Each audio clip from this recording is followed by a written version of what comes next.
देखिए फिजिक्स का बहुत ही इंपॉर्टेंट रूल है ये कूलाम का नियम। कूलाम का नियम होता क्या है?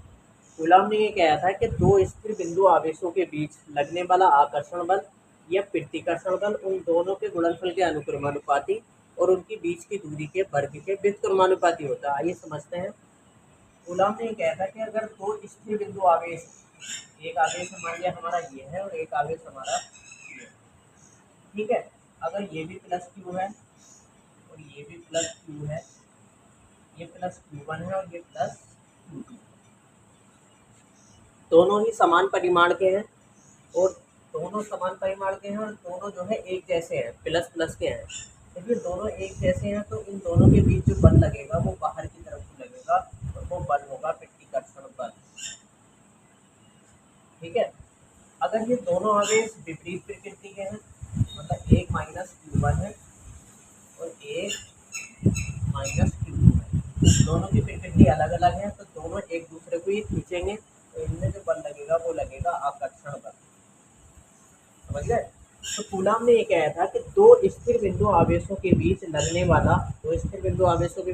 वाला आकर्षण बल या प्रतिकर्षण बल हो, वो इन दोनों के गुणनफल के अनुक्रमानुपाती, मतलब दोनों के जो परिमाण हैं उनके गुणनफल के अनुक्रमानुपाती और इनकी बीच की दूरी अगर r दूरी पर हमने रखे हैं तो इनकी बीच की दूरी के वर्ग के व्युत्क्रमानुपाती होता है। मतलब कूलाम ने ये कहा था कि ये जो बल लग गया है इनके बीच में, ये इन दोनों के गुणनफल के अनुक्रमानुपाती होगा, क्वेश्चन नंबर 1। दूसरी बात इसने कही थी कि ये बल जो है दोनों के बीच की दूरी के वर्ग के व्युत्क्रमानुपाती होता है। ये हमने दो समीकरण बना दिए, ठीक है। अब इन दोनों समीकरणों को मिला लेंगे, समीकरण 1 और समीकरण 2 को मिला लेंगे।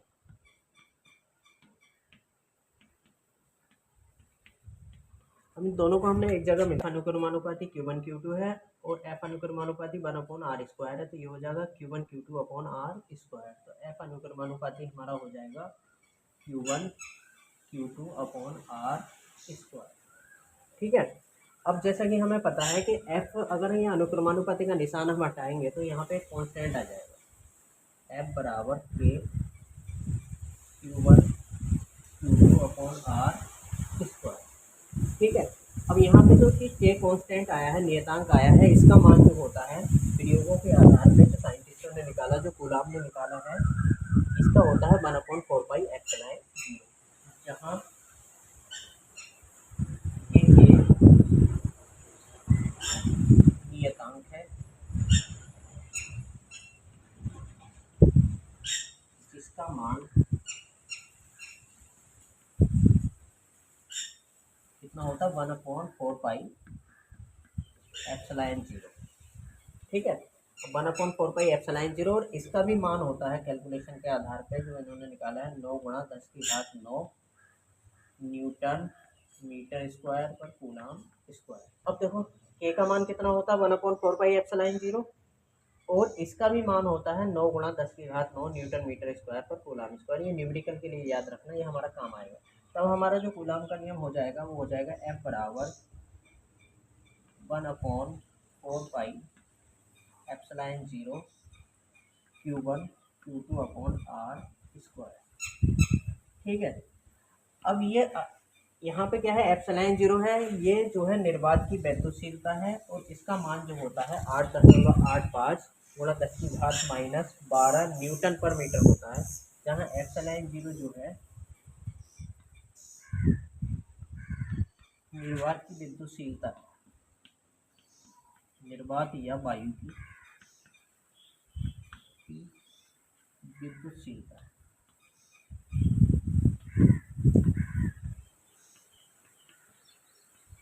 तो इसका मान जो होता है 8 × 10⁻⁻12 न्यूटन पर फैरेड पर मीटर, 8 × 10⁻12 फैरेड पर मीटर होता है।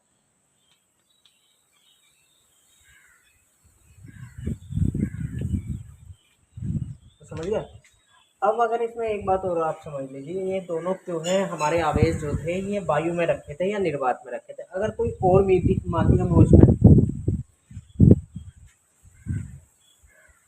अगर फ्रेंड्स ये, अब इसमें जो हमने जो डेरिवेशन निकाला है, इसमें हमारे दोनों आवेश जो थे ये वायु या निर्वात में रखे थे, तब यहाँ पे वैद्युतशीलता कितनी आ रही थी निर्वात की, एक्स जीरो।